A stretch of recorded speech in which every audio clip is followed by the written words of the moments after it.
प्यार है, याद रखो। अस्सलाम वालेकुम, आप देख रहे हैं PA न्यूज HD और मैं हूं आपके होस्ट सादिया बतौल।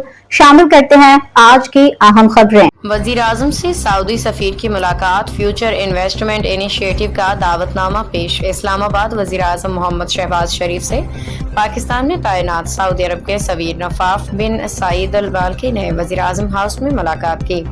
सऊदी सफीर ने वजीर आजम को 27-30 अक्टूबर 2026 को रियाद में मुनाकिद होने वाले नवी फ्यूचर इन्वेस्टमेंट इनिशिएटिव फोरम में शिरकत के लिए हिज रॉयल हाइनेस वली अहद शहजादा मोहम्मद बिन सलमान बिन अब्दुल अजीज आल सऊद से की जानिब से दस्तखत शुदा दावतनामा पेश किया। दावत कबूल करते हुए वज़ीर आज़म ने दावतनामा भेजने पर वली अहद शहजादा मोहम्मद बिन सलमान का दिली शुक्रिया अदा किया। वज़ीर आज़म ने खादम हरमैन शरीफ शाह सलमान बिन अब्दुल अजीज अल सऊद वली अहद शहजादा मोहम्मद बिन सलमान के लिए नेक ख्वाहिशात का इजहार किया। मुलाकात के दौरान खित्ते के हालिया पेशरफ्त पे भी तबादला ख्याल किया गया।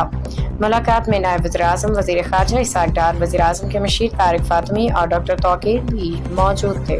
न्यूज स्टूडियो से अब तक के लिए इतना ही। मजीद खबरों और अपडेट्स के लिए देखते रहिए PA न्यूज HD।